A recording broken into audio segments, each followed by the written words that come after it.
What's up guys, welcome back in another video. आप सभी का स्वागत है आज की इस नई वीडियो के अंदर। इस वीडियो के अंदर मैं आपको बताने वाला हूँ एक बहुत ही गंभीर मुद्दा, इटली वीज़ा के बारे में। जी हाँ दोस्तों, ये वीडियो आपको लोगों को जरूर देखनी चाहिए, चाहे आपके पेपर आ चुके हैं या फिर आने वाले हैं या फिर आप लोगों ने अपनी फाइल सबमिट करवा दी है या करवाने वाले हो, तो आप लोगों के लिए जो वीडियो है बहुत ही इंपॉर्टेंट है। जी हाँ दोस्तों, पिछले 5-6 दिनों के अंदर मेरे पास 2-3 ऐसे लोगों के मैसेज आए जिनका वीज़ा रिफ्यूज हो चुका है एम्बेसी की तरफ से, है ना। बाकायदा मैं आपको प्रूफ दिखाऊंगा आगे चल के स्क्रीन पे भी, है ना। रीज़न दिखाऊंगा, क्या रीज़न है, किस वीज़ा से हुआ है वो भी बताऊंगा।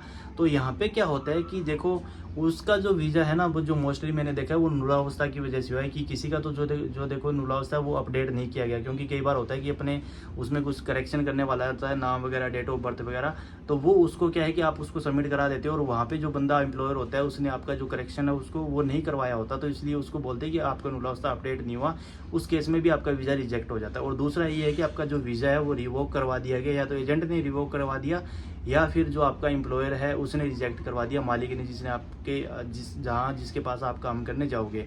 तो रिवोक क्या होता है? रिवोक होता है आपका वीज़ा कैंसिल करना। जी हाँ दोस्तों, आपने अक्सर सुना होगा कि कनाडा का वीज़ा रिवोक हो गया, और ये अपने यूरोप का हो गया, ऑस्ट्रेलिया का हो गया, ये हो गया, वो हो गया। तो रिवोक होता है वीज़ा कैंसिल होना एक हिसाब से।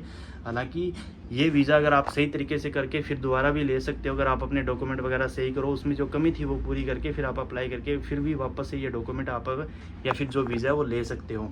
तो जो ये भाई थे, इनकी एक भाई जो स्पेशली था उसका वीज़ा हुआ था रिवोक की वजह से, यानी कि उसका जो नुलावस्था है वो रिवोक हो गया था। स्क्रीन पे मैं साथ के साथ इसका रिफ्यूज़ल लेटर आप लोगों को दिखा रहा हूँ, है ना। तो इसमें क्या हुआ था कि भाई अब देखो, अब आप तो पेपर भरवाते हो एजेंट से या फिर कोई एजेंसी से, डायरेक्ट जो है वो बहुत कम लोगों के लिंक होते हैं, या फिर एम्प्लॉयर के साथ या फिर डायरेक्ट किसी पर्सन के साथ में। तो यहाँ पे क्या होता है कि या तो देखो आपका जो एजेंट है या फिर जो मालिक है, उन दोनों का डायरेक्ट कॉन्ट्रैक्ट है, या फिर जो आपका एजेंट है उसके आगे एजेंट है, उसके आगे एजेंट है, या फिर उसके आगे मालिक है, इस तरीके से होता है। पर आपको नहीं पता होता कि उन दोनों के बीच में क्या डील हुई होती है, यानी कि आपकी और एजेंट की डील तो हो चुकी है एजेंसी की, उसके बाद जो एजेंट होता है और ये जो एम्प्लॉयर होता है उसकी क्या डील हुई है वो आप लोगों को नहीं पता होता कि कितने पैसे उसको देने हैं, कब देने हैं, कैसे देने हैं। तो ये चीज़ें उसको नहीं पता होती है। एक चीज़ तो इसमें लूज पॉइंट जो है वो ये होता है। और दूसरा ये होता है कि जो सीजनल पेपर होते हैं उसमें क्या होता है कि जो मालिक होता है उसको सीजन पे बंदा चाहिए होता है काम करने के लिए, क्योंकि उसके बाद में उसको कोई ज़रूरत नहीं होती है, या फिर उसको वहाँ इटली में लोकल कोई बंदा मिल जाता है, तो इसलिए वो जाके आपके पेपर कैंसिल करवा देता है। तो दो चीज़ें होती है, या तो देखो आपके एजेंट ने, आपने पैसे भर दिए, आपके एजेंट ने आके उसको पैसे नहीं दिए, या फिर दोनों के आपस में बात बिगड़ गई है, तो इस तरीके से या तो फिर उसने जाके नुलावस्था कैंसिल करवा दिया मालिक ने, या फिर आपने एजेंट को पैसे नहीं दिए तो एजेंट ने आगे से कैंसिल करवा दिया, या फिर मालिक जो होता है उसको बंदा मिल गया होगा काम करने के लिए, या फिर उसको बंदे की जरूरत नहीं होगी, तो उसने जाके अपने पेपर है वो कैंसिल करवा दिए होंगे। तो पेपर की वो रिवोक करेगा, तो इसका मतलब आपकी रिफ्यूजल 100% आनी ही आनी है। तो अब इसका सोल्यूशन क्या है वो आप लोगों को बताता हूँ।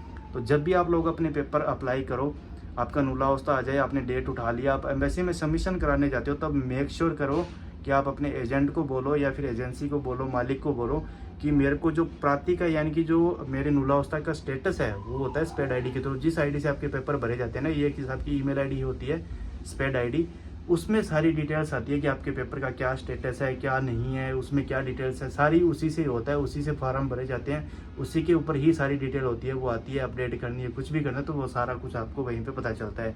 तो जब भी आप पेपर सबमिट कराने जाते हो एम्बेसी के अंदर, तो आप एजेंट को या फिर एम्प्लॉयर को बोलो कि जो मेरे को उसका करंट स्टेटस है वो भेज। अगर उसमें रिवोका लिखा हुआ है, जैसे कि स्क्रीन पे आप लोग देख पा रहे हो रिवोका लिखा हुआ है, तो इसका मतलब आपके पेपर है वो रिवोक हो चुके हैं, यानी कि आपका नुलावस्था कैंसिल करवा दिया गया है।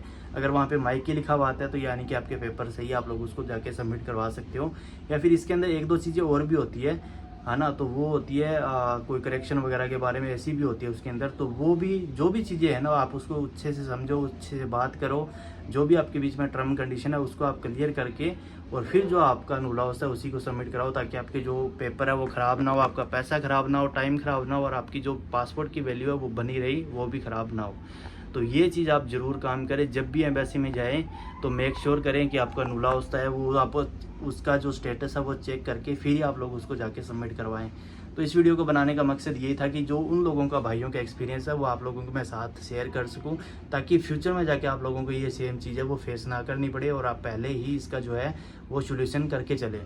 तो ऐसा किसी और के साथ भी हुआ है, जो लोग ये वीडियो देख पा रहे हैं, या किसी के उनके दोस्त के साथ हुआ है, रिलेटिव के साथ हुआ है, तो वो कृपया करके कमेंट में ज़रूर बताएं, ताकि और जो लोग ये वीडियोज़ देख रहे हैं उनको थोड़ा पता चले कि ये चीज़ एक्चुअल में हो रही है और आप लोग एक्सपीरियंस या फेस कर पा रहे हो इस चीज़ को। तो बस इस वीडियो को यहीं पे ख़त्म करते हैं। फिर भी कोई डाउट्स क्वेरीज आप लोगों की रह जाती है तो you can ask me on the comment below, या फिर आप लोग को DM करके इंस्टाग्राम पे भी पूछ सकते हैं। सो गाइज मिलते हैं नेक्स्ट वीडियो में। Till then take care, good bye, जय हिंद।